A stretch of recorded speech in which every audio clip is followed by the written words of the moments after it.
നാരായണം നമസ്കൃത്യ നരം ചൈവ നരോത്തമം ദേവീം സരസ്വതീം വ്യാസം തതോ ജയമുദീരയേ. ഭഗവത്ഗീതയിലെ സാഖ്യയോഗത്തിലെ ശ്ലോകങ്ങളാണ് നിങ്ങൾ കേട്ടുകൊണ്ടിരിക്കുന്നത്. യുദ്ധഭൂമിയിൽ പകച്ചു നിൽക്കുന്ന അർജുനൻ്റെ മാനസികാവസ്ഥയെ ഉദ്ധരിക്കാൻ ഭഗവാൻ മഹത്തായ കാര്യങ്ങളാണ് പറയുന്നത്. ഇവിടെ സാഖ്യയോഗത്തിലെ 47 ശ്ലോകങ്ങൾ പറഞ്ഞു കഴിഞ്ഞു. അടുത്തത് 48-ാമത്തെ ശ്ലോകമാണ്. ശ്രീമദ് ഭഗവത്ഗീത സാഖ്യയോഗം ശ്ലോകം 48. ഈ ശ്ലോകം ഞാനൊന്ന് ചൊല്ലാം. യോഗസ്ഥഃ കുരു കർമാണി സംഗം ത്യക്ത്വാ ധനഞ്ജയ സിദ്ധ്യസിദ്ധ്യോ സമോ ഭൂത്വാ സമത്വം യോഗ ഉച്യതേ. ഈ ശ്ലോകം ഒന്നുകൂടി ചൊല്ലാം. യോഗസ്ഥ കുരു കർമാണി സംഗം ത്യക്ത്വാ ധനഞ്ജയ സിദ്ധ്യസിദ്ധ്യോ സമോ ഭൂത്വാ സമത്വം യോഗ ഉച്യതേ. ആസക്തി വെടിഞ്ഞ് തൻ്റെ കടമയിൽ ഉറച്ചു നിൽക്കാനാണ് ഭഗവാൻ ഈ ശ്ലോകത്തിലൂടെ അർജുനനോട് പറയുന്നത്. ഈ ശ്ലോകത്തിൻ്റെ വാക്കുകളുടെ അർത്ഥം നമുക്കൊന്ന് നോക്കാം. യോഗസ്ഥഃ, യോഗസ്ഥഃ എന്നാൽ യോഗത്തിൽ ഉറച്ചു നിൽക്കുന്ന എന്നാണ്. കുരു, കുരുവെന്നാൽ നിർവഹിക്കുക. കർമാണി, കർത്തവ്യങ്ങൾ. യോഗസ്ഥ കുരു കർമാണി, യോഗത്തിൽ ഉറച്ചുനിന്ന് കർത്തവ്യങ്ങൾ നിർവഹിക്കുക എന്നാണ്. സംഘം, കർത്താവാണെന്ന് അഭിമാനിക്കുന്ന. തെക്ത്വ, ഉപേക്ഷിച്ച്. ധനഞ്ജയ, അർജുന, അർജുനൻ. സിദ്ധി അസിദ്ധ്യോ, സിദ്ധിയും അസിദ്ധിയും, വിജയത്തിലും പരാജയത്തിലും. സമഹ, സമമായ, സജ്ജമായ. ഭൂത്വ, ആകുന്നത്. സമത്വം, സമചിത്തത. യോഗഃ, യോഗം. ഉച്യതേ, വിളിക്കപ്പെടുന്നു. ഈ ശ്ലോകത്തിൻ്റെ അന്വയാർത്ഥം നമുക്കൊന്ന് നോക്കാം. ശ്ലോകം ഒന്നുകൂടെ വായിക്കാം. യോഗസ്ഥഃ കുരു കർമാണി സംഗം ത്യക്ത്വാ ധനഞ്ജയ സിദ്ധ്യസിദ്ധ്യോ സമോ ഭൂത്വാ സമത്വം യോഗ ഉച്യതേ. ഹേ ധനഞ്ജയ, അല്ലയോ അർജുന, ത്വം, നീ, യോഗസ്ഥഃ, ഭഗവാനിൽ അടിയുറച്ചു നിന്നുകൊണ്ട്, ഭഗവൻ നിഷ്ഠയിലിരുന്നു കൊണ്ട്. യോഗസ്ഥഃ, ഭഗവാനിൽ ഉറപ്പിച്ച്, മനസ്സ് ചിത്തം ഉറപ്പിച്ച് ഇരുന്നു കൊണ്ട്. സംഘം തെക്ത്വാ, താൻ കർത്താവാണെന്ന അഭിമാനത്തെ കളഞ്ഞ്, താൻ കർമ്മം ചെയ്യുന്നവനാണെന്നുള്ള ആ ഒരു അഭിമാനത്തെ കളഞ്ഞ് കേവലം ഈശ്വരാശ്രയം കൊണ്ടു തന്നെ സിദ്ധ്യസിദ്ധ്യോഹ തൽഫലമായ ജ്ഞാനത്തെ കൂടി സിദ്ധിച്ചാലുമില്ലെങ്കിലും, തൽഫലമായ ജ്ഞാനത്തെ കൂടി നേടിയാലും ഇല്ലെങ്കിലും അതിൽ സമഭൂത്വ സമഹഭൂത്വ സമനായിരുന്നു കൊണ്ട് കേവല ഈശ്വരാർപ്പണമായിട്ടു തന്നെ കർമാണി കർമ്മങ്ങളെ കുരും ചെയ്താലും സമത്വം സിദ്ധി പ്രാപിച്ചില്ലെങ്കിലും അതിൽ സമഭാവമാണ് വേണ്ടത്. അതാണ് സമത്വം കൊണ്ട് അർത്ഥമാക്കുന്നത്. യോഗഃ ഇതി ഉച്യതേ. യോഗമെന്ന് സത്തുക്കളാൽ പറയപ്പെടുന്നു. ഹേ അർജുന, വിജയത്തോടും പരാജയത്തോടും ഉള്ള ആസക്തി ഉപേക്ഷിച്ച് നിന്റെ കടമ നിർവഹിക്കുന്നതിൽ ഉറച്ചു നിൽക്കുക. അത്തരം സമചിത്തതയെ യോഗ എന്ന് വിളിക്കുന്നു. ഹേ ധനഞ്ജയ, യോഗനിഷ്ഠനായി സംഘം ത്യജിച്ച് കർമ്മഫലത്തെ ആഗ്രഹിക്കാതെ സിദ്ധിയിലും അസിദ്ധിയിലും കർമ്മഫലം സിദ്ധിച്ചാലും ഇല്ലെങ്കിലും സമചിത്തനായിരുന്നു കൊണ്ട് കർമ്മങ്ങൾ അനുഷ്ഠിക്കുക.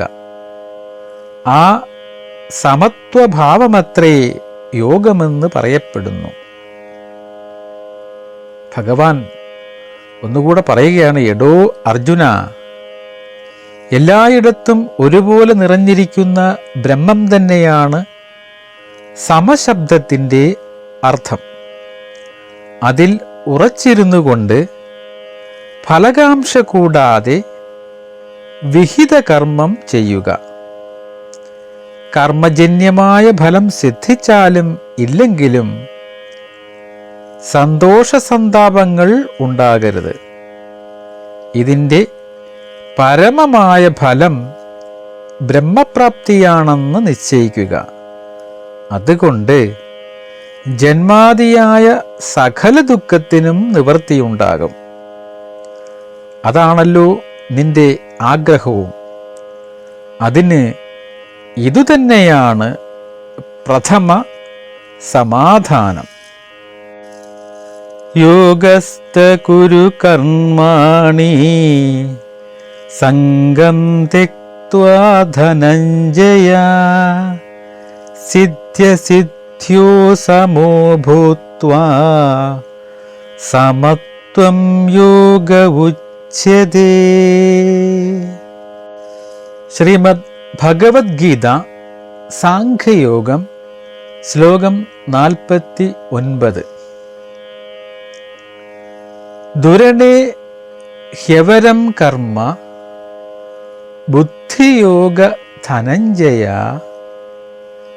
ബുദ്ധൗ ശരണമന്വിശ്ച കൃപണാഃ ഫലഹേതവഃ. ശ്ലോകം ഒന്നുകൂടെ വായിക്കാം. ദുരണേ ഹ്യവരം കർമ്മ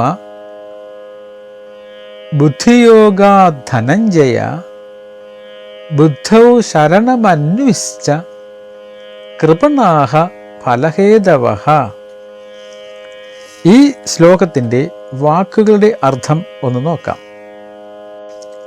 ദൂരണേ, ദൂരെ നിന്ന്. ഹായ, തീർച്ചയായും. അവരം, താഴ്ന്ന. കർമ്മം, പ്രതിഫലം തേടുന്ന പ്രവർത്തനങ്ങളെല്ലാം കർമ്മമാണ്. ബുദ്ധിയോഗാത്, ദിവ്യജ്ഞാനത്തിൽ സ്ഥാപിച്ച ബുദ്ധിയോടെ. ധനഞ്ജയ, അർജുന. ബുദ്ധൗ, ദൈവിക അറിവിലും ഉൾക്കാഴ്ചയിലും. ശരണം, അഭയം പ്രാപിച്ച, അന്വിച്ഛ അന്വേഷിക്കുക, കൃപണ ദീനത്വമുള്ളവൻ പിശുക്കൻ, ഫലഹേതവഃ അവരുടെ ജോലിയുടെ ഫലം തേടുന്നവൻ. ഇതിൽ നിന്നും വ്യത്യസ്തമാണ് ഇതിൻ്റെ അന്വയാർത്ഥം നമ്മൾ നോക്കുമ്പോൾ. ഈ ശ്ലോകത്തിൻ്റെ അന്വയാർത്ഥം ഒന്ന് നോക്കാം. ശ്ലോകം ഒന്നുകൂടെ വായിക്കാം.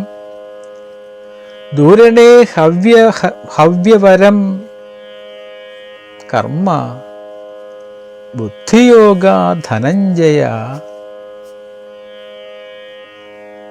ബുദ്ധൗ ശരണമിന്യുശ്ച കൃപണാഃ ഫലഹേതവഃ. ഹേ ധനഞ്ജയ, അല്ലയോ അർജുന, ബുദ്ധിയോഗാൽ നിശ്ചയസ്വരൂപമായ ബുദ്ധിയോടുകൂടി ചെയ്യപ്പെടുന്ന നിഷ്കാമകർമ്മയോഗത്തേക്കാൾ, ഫലം ആഗ്രഹിക്കാത്ത യോഗത്തേക്കാൾ, കർമ്മ ഫലേച്ഛയോടുകൂടി ചെയ്യപ്പെടുന്ന കർമ്മം, ദൂരണേ അവരം ഹി വളരെ താണതാകുന്നു, അത്യന്തം അപകൃഷ്ടമാകുന്നു, വളരെ താണുപോയിരിക്കുന്നു. നിശ്ചയബുദ്ധിയോടുകൂടി ചെയ്യപ്പെടുന്ന നിഷ്കാമകർമ്മ യോഗത്തേക്കാൾ ഫലയിച്ഛയോടുകൂടി ചെയ്യപ്പെടുന്ന കർമ്മങ്ങൾ വളരെ താണുപോകുന്നു. അതഹ അത് ഹേതുവായിട്ട്, ബുദ്ധൗ നിശ്ചയസ്വരൂപ ബുദ്ധിയിൽ തന്നെ ജ്ഞാന സിദ്ധിക്കായിക്കൊണ്ട്, ശരണം തൽക്കാരണമായ നിഷ്കാമകർമ്മയോഗത്തെ, ശരണം അഭയം തൽക്കാരണമായ നിഷ്കാമകർമ്മയോഗത്തെ അന്വിച്ഛ അനുഷ്ഠിക്കുക, ഫലഹേതവഃ തു ഫലത്തെ ഇച്ഛിക്കുന്നവൻ, സമാഗന്മാരായ മനുഷ്യർ, സകാമന്മാരായ മനുഷ്യർ എന്നും പറയാം. ഫലത്തെ ഇച്ഛിക്കുന്നവർ, ഫലഹേതവഃ ഫലത്തെ ഇച്ഛിക്കുന്നവർ, കൃപണാഃ ദീനന്മാരാകുന്നു, ദുഃഖത്തെ പ്രാപിക്കുന്നവരാകുന്നു. എടോ ധനഞ്ജയ, ബുദ്ധിയോഗത്തെ കർമ്മയോഗത്തെ അപേക്ഷിച്ച് വളരെ നികൃഷ്ടമാണ് ഫലാപേക്ഷയോടുകൂടി ചെയ്യുന്ന കർമ്മം. ബുദ്ധിയിൽ ബുദ്ധിയോഗത്തിങ്കൽ ശരണം തേടുക. കൃപണന്മാരാണ് ഫലത്തിനു വേണ്ടി കർമ്മം ചെയ്യുന്നവർ. ദയാദീനന്മാരാണ് ഫലത്തിനു വേണ്ടി കർമ്മം ചെയ്യുന്നവർ. കാമരഹിതമായ കർമാനുഷ്ഠാനത്തിൽ ചിത്തശുദ്ധി വഴി ജ്ഞാനയോഗ്യത സിദ്ധിച്ചുവെങ്കിൽ പിന്നെ കർമ്മങ്ങളെയെല്ലാം ഉപേക്ഷിച്ച് ജ്ഞാനയോഗത്തെ തന്നെ ആദരിക്കേണ്ടതാണെന്ന് ഭഗവാൻ ഇവിടെ അർജുനനെ ഉപദേശിക്കുന്നു. കർമ്മം പലവിധത്തിലും ദുഃഖത്തിന് ഹേതുവാകയാൽ നികൃഷ്ടവും ജ്ഞാനയോഗത്തേക്കാൾ താണതുമാകുന്നു. അതുകൊണ്ട് ജ്ഞാനയോഗത്തിൽ തന്നെ മനസ്സുറപ്പിക്കുവാൻ ഇച്ഛിച്ചുകൊള്ളുക. ഫലം ആഗ്രഹിച്ച് കർമ്മം ചെയ്യുന്നവർ വീണ്ടും വീണ്ടും ജനന മരണാദികളെ തന്നെ സമ്പാദിക്കുന്നവരാകയാൽ അവർ താണനിലയിലുള്ളവരാകുന്നു. എന്നാൽ ജ്ഞാനപ്രാപ്തിക്ക് മുമ്പേ കർമ്മം ഉപേക്ഷിച്ചുകൂടാ എന്നും ധരിക്കേണ്ടതാണ്. ദൂരണേഹ്യവരം കർമ്മ ബുദ്ധിയോഗ ധനഞ്ജയ, ബുദ്ധൗ ശരണമന്വിശ്ച കൃപണാഃ ഫലഹേതവഃ. ശ്രീമദ് ഭഗവത്ഗീത സാഖ്യയോഗം ശ്ലോകം 50. ബുദ്ധിയുക്തോ ജഹാദീഹ ഉഭേ സുകൃതദുഷ്കൃതേ തസ്മാത് യോഗായ യുജ്യസ്വ യോഗഃ കർമ്മസു കൗശലം. ഈ ശ്ലോകം ഒന്നുകൂടെ വായിക്കാം. ബുദ്ധിയുക്തോ ജഹാദീഹ ഉഭേ സുകൃതദുഷ്കൃതേ തസ്മാത് യോഗായ യുജ്യസ്വ യോഗഃ കർമ്മസു കൗശലം. ഈ ശ്ലോകങ്ങളുടെ പദാർത്ഥം ഒന്ന് നോക്കാം. ബുദ്ധിയുക്തഃ ജ്ഞാനത്താൽ സമ്പന്നമായ, ജഹാദി ഒഴിവാക്കുക, ഇഹ ഈ ജീവിതത്തിൽ, ഉഭേ രണ്ടും, സുകൃത ദുഷ്കൃതേ നല്ലതും ചീത്തയുമായ പ്രവൃത്തികൾ, തസ്മാത് അതിനാൽ, യോഗായ യോഗത്തിന്, യുജ്യസ്വ പരിശ്രമിക്കുക, യോഗാഹ അത് യോഗമാണ്, കർമ്മസു കൗശലം നൈപുണ്യത്തോടെ പ്രവർത്തിക്കാനുള്ള കല. ഈ ശ്ലോകത്തിൻ്റെ അന്വയാർത്ഥം ഇങ്ങനെയാണ്. ബുദ്ധിയുക്തഃ സുഖദുഃഖാദികളിൽ സമത്വ ബുദ്ധിയോടുകൂടിയവൻ എന്ന് പറഞ്ഞാൽ പരമേശ്വര പ്രസാദത്തോടുകൂടിയവൻ. ബുദ്ധിയുക്തഃ ഉപേ സുകൃതദുഷ്കൃതേ, സുകൃതദുഷ്കൃതേ ഉഭേ സുകൃതദുഷ്കൃതേ പുണ്യപാപങ്ങളെ രണ്ടിനെയും, പുണ്യത്തെയും പാപത്തെയും ഇവ രണ്ടിനെയും, ഇഹ ഏവ ഈ ജന്മത്തിൽ തന്നെ, ജഹാദി ഉപേക്ഷിക്കുന്നു, തസ്മാത് അതിനാൽ, യോഗായ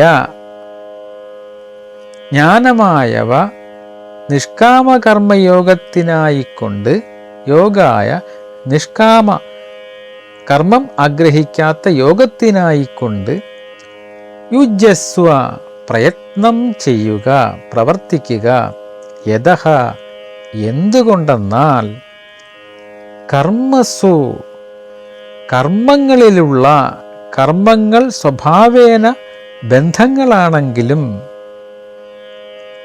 അവയെ ഈശ്വാർപ്പണമായി ചെയ്ത് മോക്ഷപരമാക്കി തീർക്കുന്ന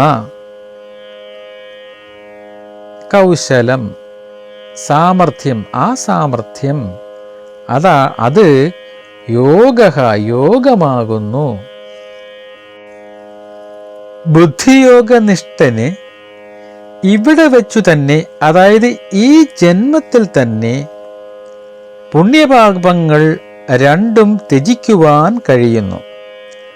അതുകൊണ്ട് അങ്ങനെയുള്ള യോഗത്തിന്, ബുദ്ധിക്ക് ഒരുങ്ങുക.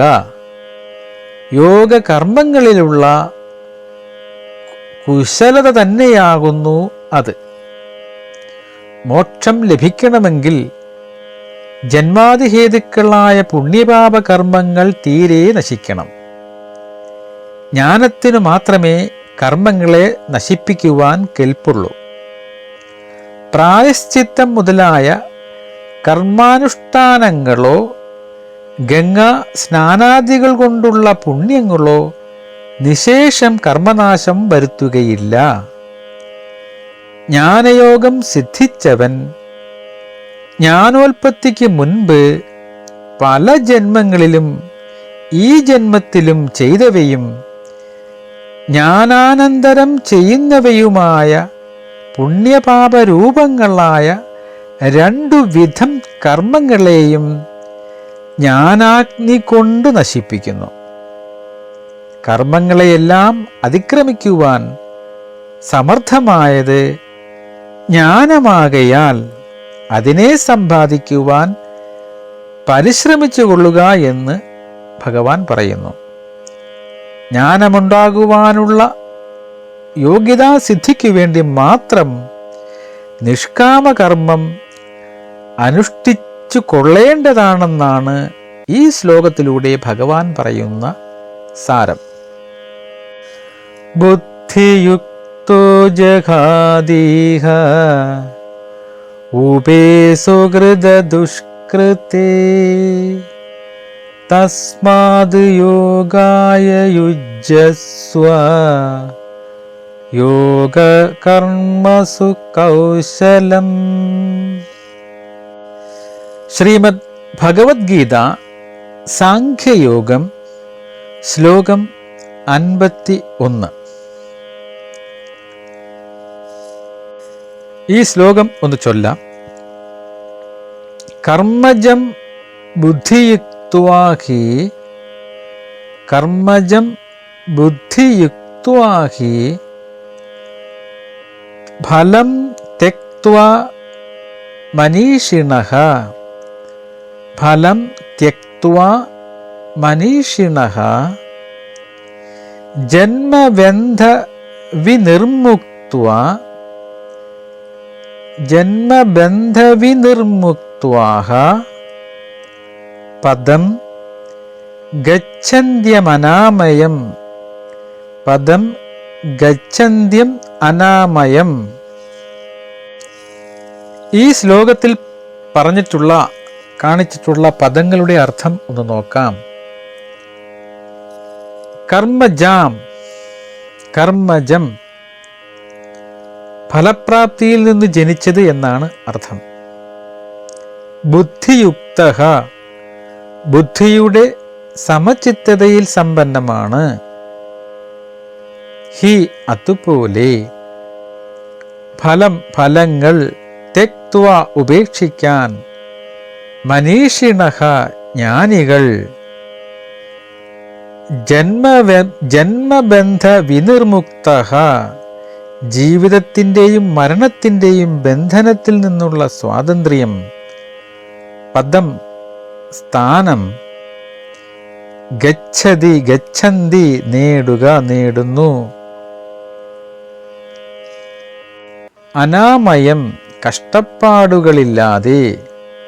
അതായത് സുഖദുഃഖാദികളിൽ സമത്വബുദ്ധിയുള്ളവർ കർമ്മത്തെ ഉപേക്ഷിച്ച് ജ്ഞാനികളായി ഭവിച്ച് ജന്മരൂപമായ ബന്ധത്തിൽ നിന്ന് മോചിച്ചവരായി സർവോപദ്രവരഹിതമായിരിക്കുന്ന മോക്ഷപദവിയെ പ്രാപിക്കുന്നു എന്നാണ് ഈ ശ്ലോകത്തിലൂടെ ഭഗവാൻ പറയുന്നത്. ഈ ശ്ലോകത്തിൻ്റെ അന്വയാർത്ഥം എന്താണെന്ന് നോക്കാം. ഹി എന്തുകൊണ്ടെന്നാൽ ബുദ്ധിയുക്ത്വാഹ സുഖദുഃഖാദികളിൽ സമത്വം ബുദ്ധിയുള്ളവർ എന്നൊക്കെ അർത്ഥം. കർമ്മജം കർമ്മത്തിൽ നിന്ന് ജനിക്കുന്ന ഫലത്തെ തെക്ത്വ ഉപേക്ഷിച്ചിട്ട് മനീഷിണ ഭൂത്വ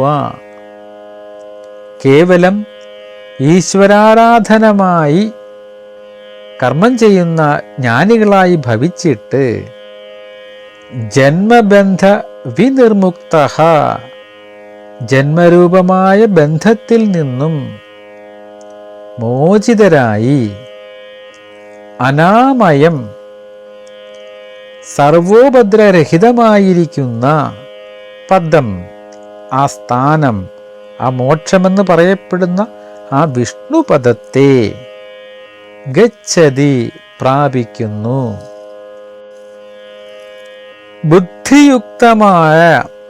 ബുദ്ധിയുക്തന്മാരായ യോഗന്മാരായ മനീഷികൾ വിവേകികൾ കർമ്മഫലം കൊണ്ടുണ്ടാകുന്ന ഫലത്തെ ത്യജിച്ചിട്ട് ജന്മബന്ധ വിമുക്തരായി ദോഷലേശഹീനരായ അല്ലെങ്കിൽ ദോഷലേശഹീനമായ അനാമയ പദത്തെ, മോക്ഷത്തെ പ്രാപിക്കുന്നു. ഫലേച്ഛ കൂടാതെ സമബുദ്ധിയോടുകൂടി നടത്തുന്ന നിത്യ നൈമിത്തികമായ കർമ്മങ്ങൾ കൊണ്ട് ചിത്തശുദ്ധിയും തന്മൂലം ഗുരുവിൽ നിന്ന് മഹാവാക്യ ശ്രവണാദികളും അതുവഴി ജ്ഞാനവും സിദ്ധിച്ചാലുണ്ടാകുന്ന ഫലത്തെയാണ് ഭഗവാൻ ഈ ശ്ലോകത്തിൽ പറയുന്നത്. ജ്ഞാനനിഷ്ഠന്മാരായ വിദ്വാൻമാർക്ക് പിന്നെ ജന്മത്തിനു കാരണമേയില്ല. നാനാജന്മകാരണമായ സഞ്ചിതാദി കർമ്മം മുഴുവനും ജ്ഞാനാഗ്നിയിൽ വെന്ത് വെണ്ണീറാകുന്നു. അതുകൊണ്ട് ജന്മനിമിത്തം ബന്ധപ്പെട്ടിരിക്കുന്ന ദേഹങ്ങൾ ഞാനെന്ന അഭിമാനമില്ലാത്തതുകൊണ്ട് വർത്തമാനഹേതു ദേഹബന്ധവുമില്ലാതെ, വർത്തമാനകാലത്തിലെ ദേഹബന്ധമൊന്നുമില്ലാതെ ജീവൻ മുക്തന്മാരായി പ്രാരബ്ധാവസാനം വരെ ജീവിക്കുകയും അവസാനത്തിൽ സർവോപദ്രവരഹിതമായ ബ്രഹ്മഫലത്തെ പ്രാപിക്കുകയും ചെയ്യുന്നു. ബ്രഹ്മമായി ഭവിക്കുന്നുവെന്ന് ആണ് ഈ പറഞ്ഞതിൻ്റെ ഒക്കെ അർത്ഥം. കർമ്മജം ബുദ്ധിയുക്ത്യാഹി ഫലം ത്യക്ത്വാ മനീഷിണഃ ജന്മബന്ധവിനിർമുക്ത്വാ പദം ഗച്ഛന്ത്യനാമയം. ഓ